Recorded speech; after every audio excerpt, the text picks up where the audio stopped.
টানা বৃষ্টি ও উজান থেকে নেমে আসা পাহাড়ি ঢলে বিভিন্ন নদ নদীর পানি বেড়ে যাওয়ায় নোয়াখালী ও ফেনীতে বন্যা পরিস্থিতির আরও অবনতি হয়েছে। প্লাবিত হয়েছে ব্রাহ্মণবাড়িয়া ও চাঁদপুরের বিভিন্ন এলাকা। পানিতে ডুবে ফেনীতে একজনের মৃত্যুর খবর পাওয়া গেছে, নিখোঁজ রয়েছে একজন।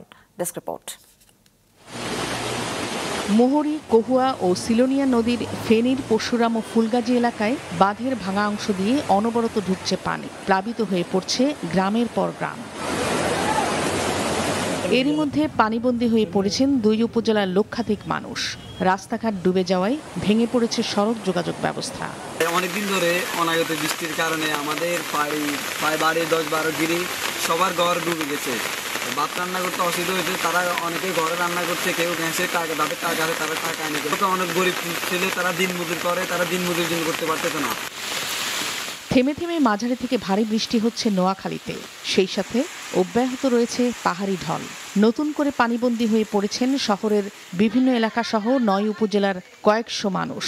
ভেসে গেছে কয়েকশো মাছের প্রজেক্ট, মুরগির খামার এবং আমনের বীজতলা। এদিকে ঝোড়ো বাতাসে ভেঙে গেছে গাছপালা, খুঁটি উপড়ে পড়ায় বিদ্যুৎহীন হয়ে পড়েছে কয়েকটি এলাকা।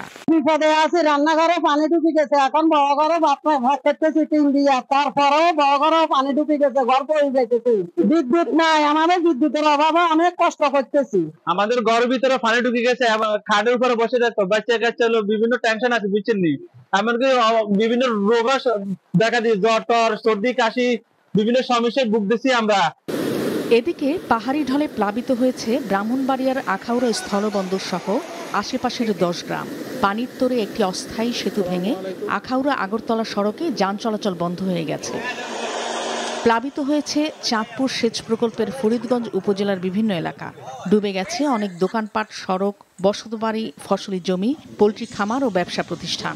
আসলে আমাদের ফরিদগঞ্জ পৌরসভার ভিতরে পানি নিষ্কাশনের যে সুব্যবস্থা না থাকার কারণে আজকে মাত্র 2 দিনের বৃষ্টিতে স্কুল, মানুষের বাড়ির রাস্তাঘাট সহ যারা মাছ চাষ করে তাদের প্রত্যেকটা প্রজেক্টের বেড়িবাঁধগুলো সবগুলোই প্রায় বৃষ্টির পানিতে ডুবে গেছে। আমাদের পুকুরপুষ্কৃত যা যাওয়া চলে গেছে, তারপরও শেষ সম্বল রাখার জন্য চেষ্টা করতেছি যতটুকু রাখা যায়। ফরিদগঞ্জ উপজেলায় আমাদের প্রায় 10,000-এর উপরে মৎস্য খামারি আছে। এখানে চাষকৃত এরিয়া হলো 2,695 হেক্টর।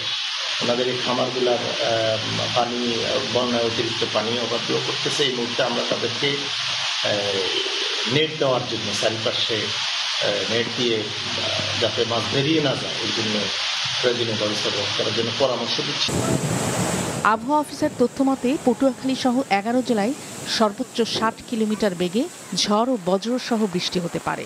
টানা বৃষ্টিতে এরই মধ্যে জলাবদ্ধ হয়েছে সেখানকার বিস্তীর্ণ এলাকা। নাদিয়া আফরিন, মাছরাঙা নিউজ ডেস্ক।